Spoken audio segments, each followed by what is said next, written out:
Hi guys, Dave in Texas here, and look what we're looking at. We're looking at a beautiful custom Les Paul Studio with a beautiful finish to it. Look at this. It's just a humdinger, right?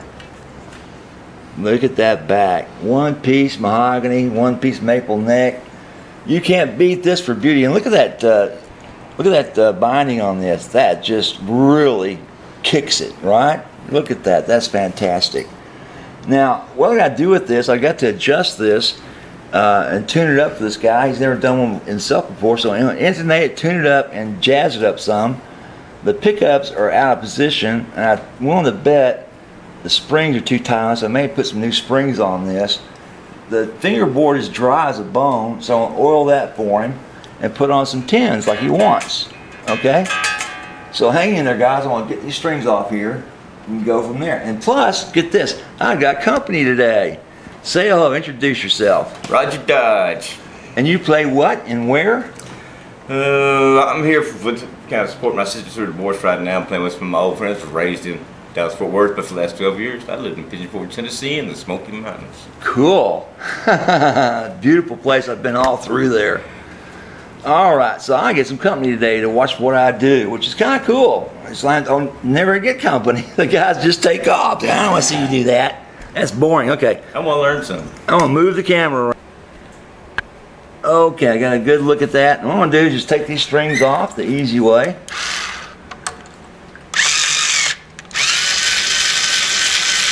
And you guys always said, you want to see everything I do, so brother, you're going to see it. He's got these wrapped just right too. He's got 3 wraps on this, which means he knows what he's doing. Some people will wrap these things a dozen times around here, and that's just too much. And then you got the speed wraps on here for like a show wrap.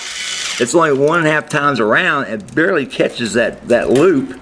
And that's meant to have quick changes when you don't have a second guitar, or the guitar that you're playing, you don't want to lose it for a broken string.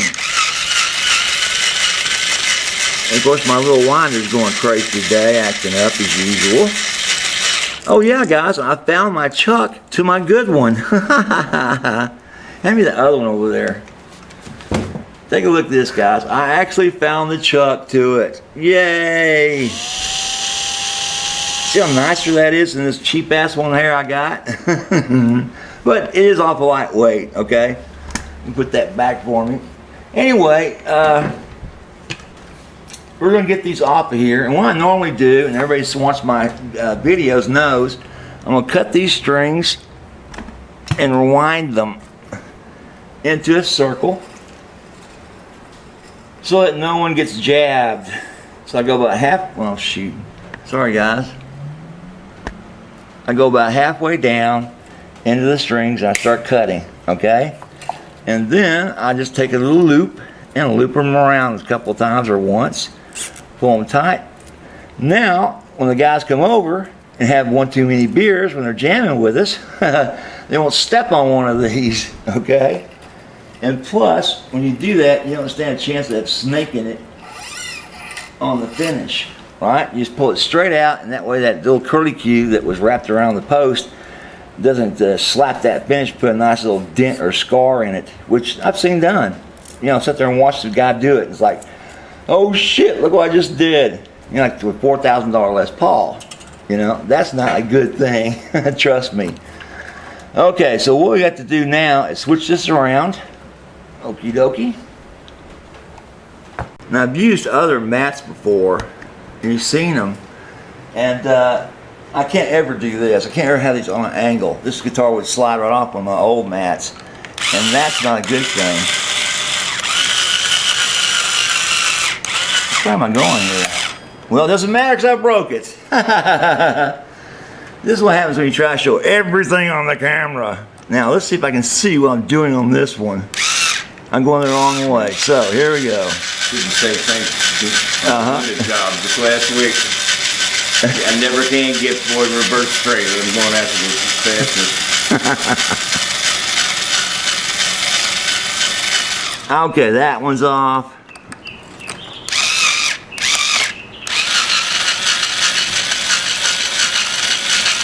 Now this little drill is new to me. I actually bought this a week ago when I lost the chuck. Well, I take that back. I lost that chuck 4 months ago. And I finally gave up on it and bought this thing. And guess what? The minute I bought this, I found the chuck. That's the way it works. That's a natural law of the universe. Isn't it? Yeah. But if you can't find something you really need, buy another one, it'll turn up right away. And the damn thing about it, it's almost like when you have children, right? When you want to have children, you adopt a set, and then all of a sudden, honey's pregnant. Same thing happened to my grandparents. That's how my mom came along. I tell you what, guys, it is so much more fun to have company doing this. You know what I'm saying? Than sit there alone and watch the kitty cats walk by. Yeah, I got a gray tabby and a black one that come by every morning and check me out. Because normally I have whisker treats I'll throw to them, you know, just for something to do. When I get bored. Of course, they think I'm throwing it at them. They're not feral cats, they're, you know, good old pussy cats that the neighbors have. And they're nice cats, but, you know, they can be a pain in the butt to my dogs. Okay, next step, guys. I'm going to linseed oil this board. Wet fretboard, yeah, it's never been done. When I bought it. When you bought it? When did you buy it? About 3 years ago, I guess. Okay, that's a little too long. Yeah. Now, what I normally recommend on these fretboards is every time you change strings, you know, you change. Yeah, you do your fretboard. Okay. And it doesn't take a second, but you need to really get the good stuff, guys. You don't cheap out on linseed. It's like paint. It's only as good as the quality of the material you're using. Exactly. And like I said before, wow, this thing's on here good. Like I said before, this comes from Hobby Lobby, right? It's refined and it's filtered, and it's a really good linseed oil. Not that cheap stuff you buy for $8 a gallon. This is $9 for just this. But guys, this stuff will last at least 200 guitars. Okay? At least. Right? Now what you do, just gently put it on here. Okay? Give a nice rubbing motion back and forth. Right? Get it going. Make sure you get all of it done. You don't want to miss anything.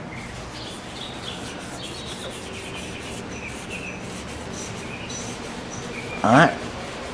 Nice and soaked. And then, kind of dirty too. yeah. And then once you got it nice and soaked, you're gonna leave it on there for about 2 minutes. Which I don't make you stop. I don't make you watch 2 minutes of this stuff go on here and soak in. I'll actually cut the tape, or cut the video. But you don't want to get it on the body, because that will affect that nitrose. And you don't want it on your pickups. Okay, now it's one more rub, make sure everything's covered. Now, we're gonna wait about 2 to 3 minutes, get a good soaking, all right? And then we're gonna take another one and wipe it hard. This is when you wipe hard on this, once you've finished letting it soak in a little bit. Now actually push that linseed down in, and also take off anything that's come up. I shipped these frets in. I hadn't worn them out too bad yet. Good. No, they're fine. Something else he's brought over. He brought his tailor over for me looking for a fret job. Thank you. And what I'm trying to explain to people is that a lot of times you don't need a new fret job completely. You just may need a couple of frets fixed or crowned again. But we'll have to take a look at that later on when he has it sell. When I set it up and measure it and test it and get all good stuff, make sure it's cool. Okay. And I brought out an old guitar, okay, a 50-year-old one. That's electric acoustic. I wanted him to have a chance to play around with today. I'm going to get my hands soaked here. Don't worry about it. There's an old Yamaha, right? You got acoustic guitar or electric acoustic? Oh yeah, it is. It's one of the better ones too. Everybody and his dog has played that knows me. On stage in front of thousands of people. It is a hell of a guitar. And it's out of tune as usual. It's got a built-in tuner if you want it. Use it. Just a tuning.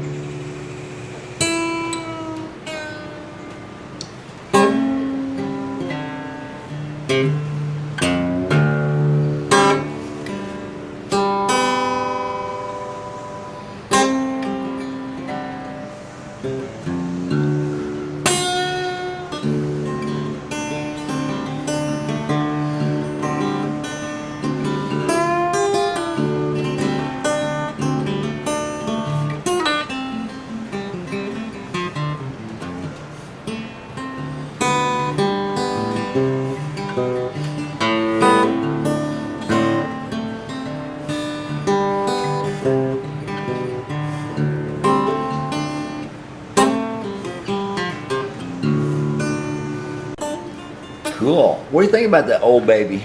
It's smooth. Isn't that nice? All right, time to get this thing rubbed off. As you can tell, I'm supporting the neck from the back of my hand underneath it, right? Instead of letting it rest on that caul. Right, and we're getting a little bit of surface stuff off. So you guys change your cloth now and then. Make sure you get a lot of goo off of it. Well, I'm sure there's been a lot of gritty hands. Some of the times I play that, I've been sweating profusely. Now, that's what you need to do after every performance. If you do have a lot of perspiration, because you don't want to pit this fretboard. And so far, it's not been pitted. But I do see some signs. See a little indentation? Yep. That's when that fretboard gets some body oil in it, okay, and some salts from your perspiration. It'll open right up on you. So that's going to get bigger. That little tiny little hair crack there, that will get bigger. Okay, so what you need to do, Hang on top of it. and keep it oiled. Because if you keep it oiled, it will not crack and it will not get bigger. But if you let it go 3 years again, you will see problems. Yeah. You'll have to shave it. But you don't want to do that. No one wants to do that. Want to end up with scalped frets? Well, yeah. You ever looked at that? Yeah, I've seen those. They're insane. Okay, so that board is now clean. Now we're going to test a few things on it. Right, like we normally do. We're going to get a nice reading on this.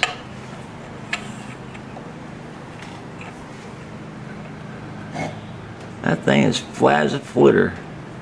There's no relief on this guitar at all, dude. Good. You like straight neck? Okay. Yeah, As long as it's not buzzing, that's no problem, cousin. I'll just whack them as close as I can get without the buzz. And like I said, I've got a heavy hand, so that's usually, not as close as some like it. Let's check a few things on the cowboy frets. Oh, you got plenty of space and wear on these. I don't have to bother. Those more than enough, okay? More than enough. Okay, let's just get a.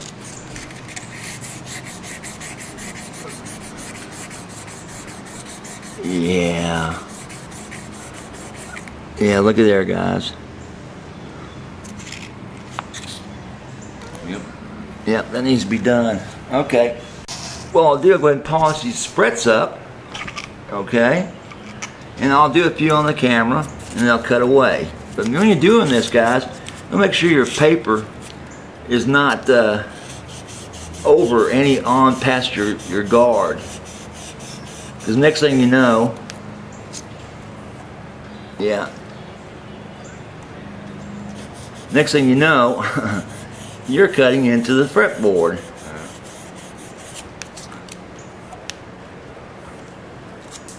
Still getting some off. And all that is, guys, is just dirt, okay? And a little oxidation. And that's from the sweat having salt in it, okay? You see that on the camera? That's just the fret, maintaining that salt, because these are not stainless steel.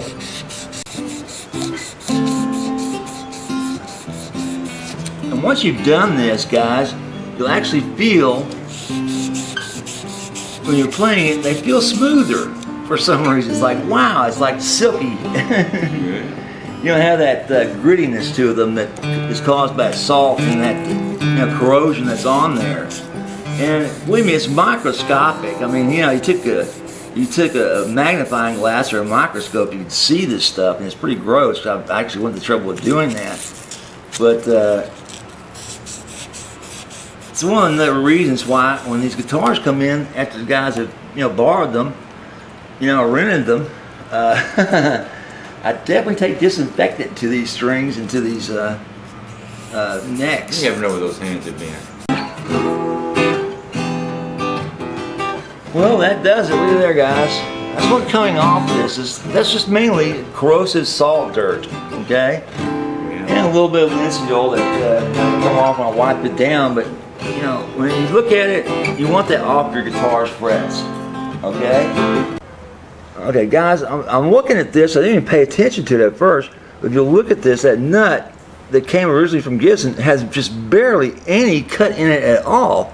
And what I'm willing to bet is this nut was cut this way just to show the position of the strings for somebody coming here later on and cut it according to whatever gauge they wanted to use.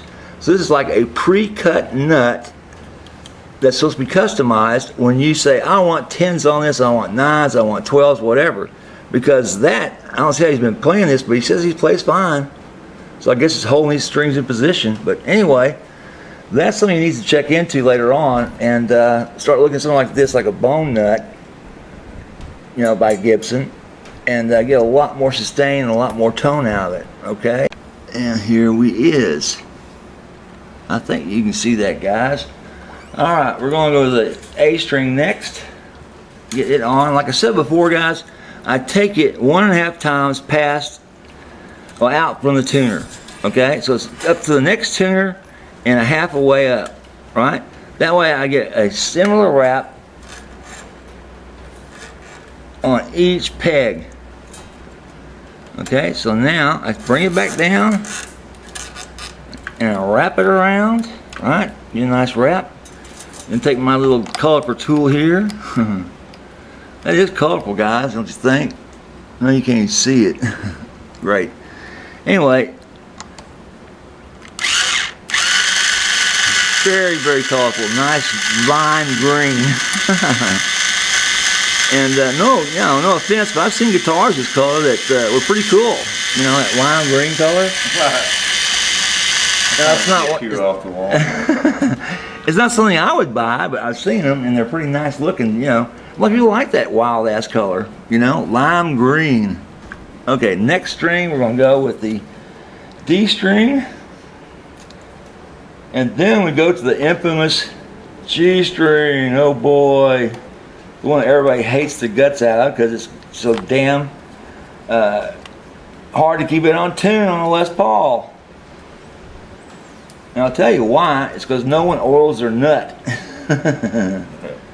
Yes, you've got to oil them, guys. You've got to take some of that super lube that I use and put one tiny drop on that nut. That way you never have a problem. Now on this one, I'm going to forgo that because there's just not any room on this thing. And I don't want these strings to slide off.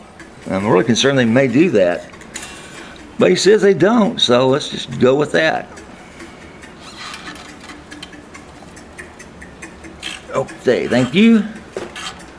Of course, we're getting to the point where we don't need as much string to wrap this. But we do want consistency, okay? So we're going to take this one out, wrap it around once, get it nice and tight.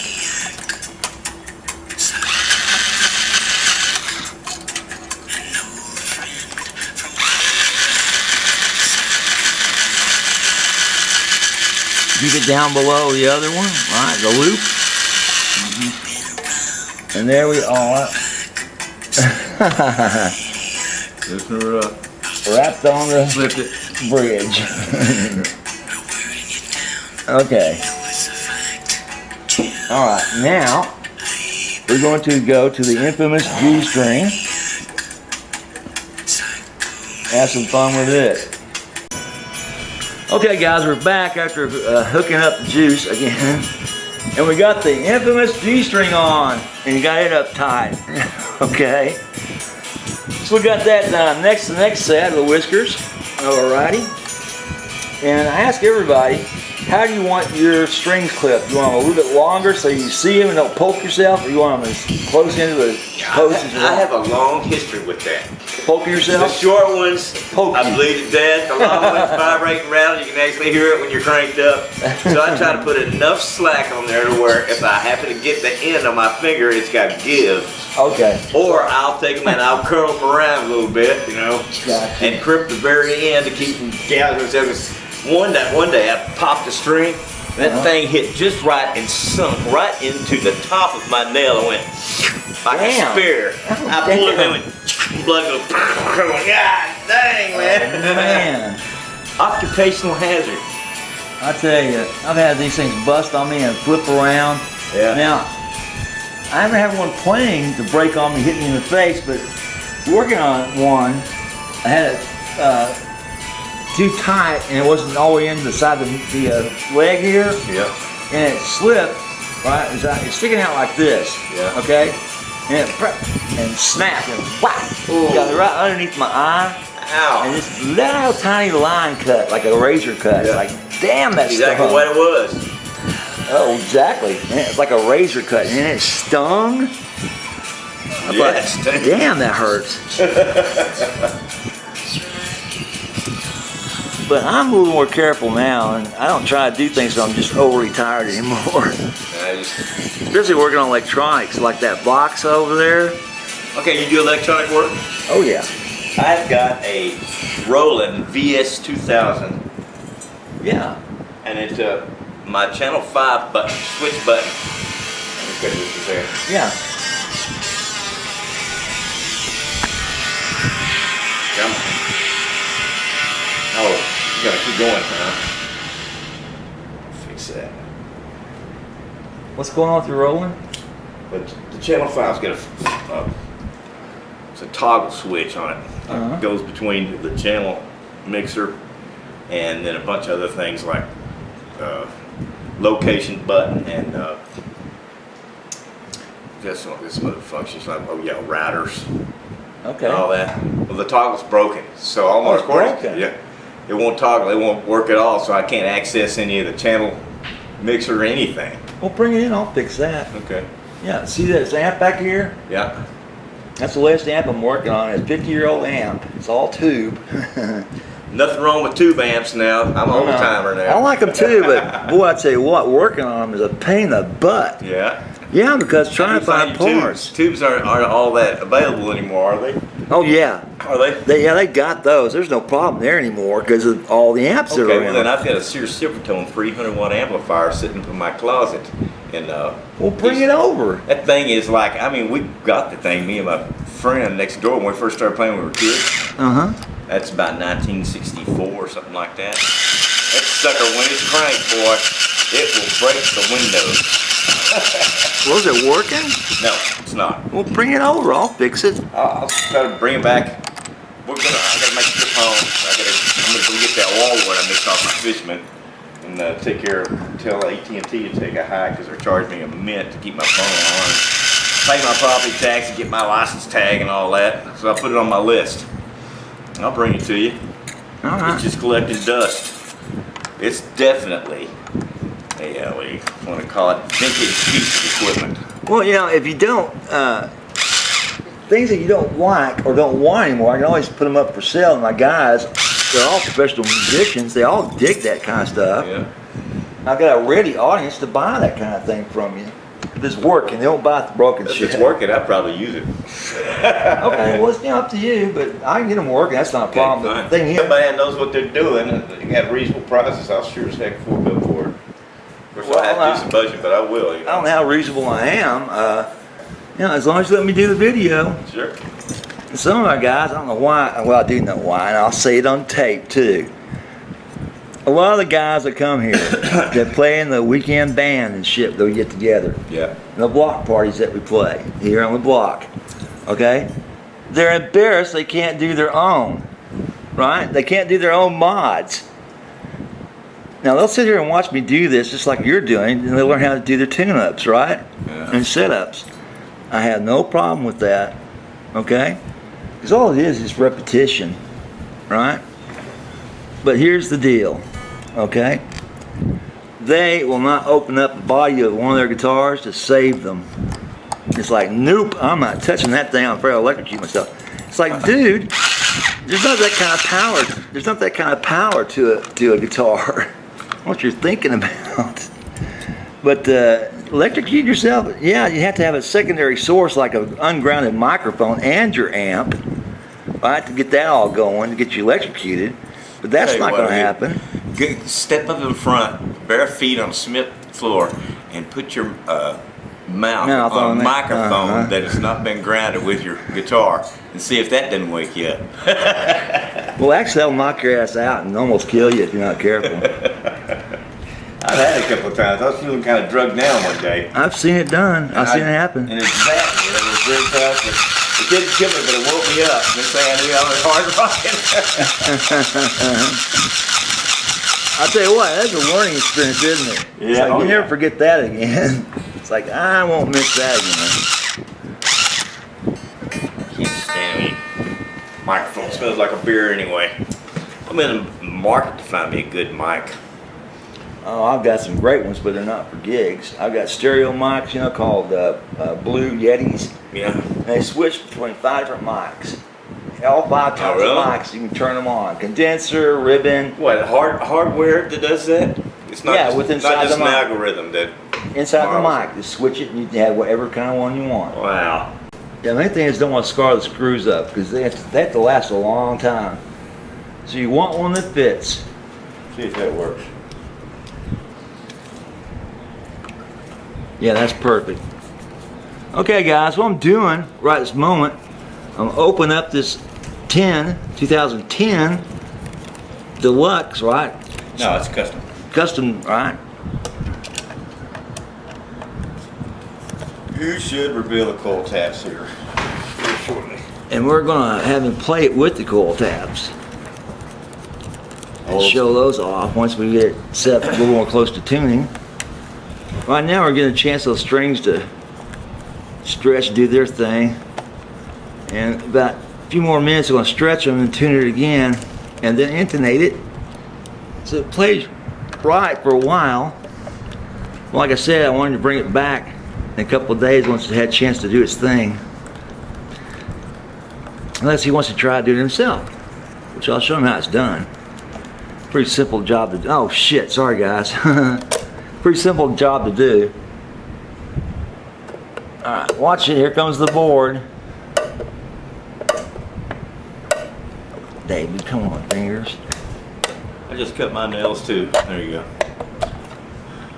I'll be darned, there's no board in this, guys. Look at this. Cool. This one is an easy one to work on. Okay, there's no computer board in here. Nothing's attached. Neat. Okay, you got really shitty pots in here. You got really shitty caps too. Now your coil taps right here, here and here, right? Those ones, those black ones you're looking at. I think you're looking at them. Those are good ones. Those are well-made brands, okay? But these, I can't read this. That's Gibson, isn't it? All right, those are those are Gibsons. Yeah, that's Gibsons. Only thing is, they cheaped out on the damn caps. Look at this, guys. Look at that tiny ass cap in there. That's a 222 cap. It has no business being an expensive guitar. Here's what goes on a 220. Right? See, look at this, guys. That's what goes in there. That's what goes on there to adjust the tone of this, to give it more tone. I've changed more of these things out. Look at this than you can imagine. Yeah. But anyway, they'll work. That's the main thing. It works. Well, it's talk money because, you know, you can only be as good as your instrument. Let me put that right up front. Back in the old days, we had a bunch of $50 guitars laying all around. We play those things. That's all we could afford. But now that I'm getting more experienced, I've come to realize if you want to play professionally, you better have professional equipment to do it on. Because some of these guitars will play themselves. Pretty much. Now, if you look inside all mine, even the ESs, they have orange drop caps. Yep. Which Gibson, believe it or not, after I bitched and griped about so much on my channel, days in Texas, they actually went to an orange drop cap and started bragging about, we put orange drop caps in our Gibsons now. That was 2014. Believe it or not. You know why? Because you bugged them. You exposed them for their profit gouging and using cheap parts to try and make a profit. Three of the executives at Gibson's used to contact me under assumed names on the internet, right? On YouTube. And two of them identified themselves, and the other two ratted the other one out. They wanted to see what I was doing. Yeah. You know, everyone's talking about, look at that mod Dave did on his guitar. He turned that piece of shit into a killer. Well, I think that's some great wood crafters, but then you also have some great electronics technicians as well. Well, you know, the main thing is those are Gibson potentiometers, which last you 50 years. But why do they cheap out on a simple cap? You know, a 10-cent cap. Those are $3 each. You know. Yeah. And they give you so much range, more range of tone. You know, it's a more richer sound to it. You know, and a lot of people what they'll do is put a 47 on the neck and a 22 on the bridge, so you get a really on the bridge and a soft, you know, mellow, bluesy thing on the neck. Big bluesy, big time bluesy. You know, but talk about tone difference. Yep. Damn. That's what I'm after. Okay. Like that flexibility. Gotcha. We're gonna put that cap back on there. All right. Okay. Okay.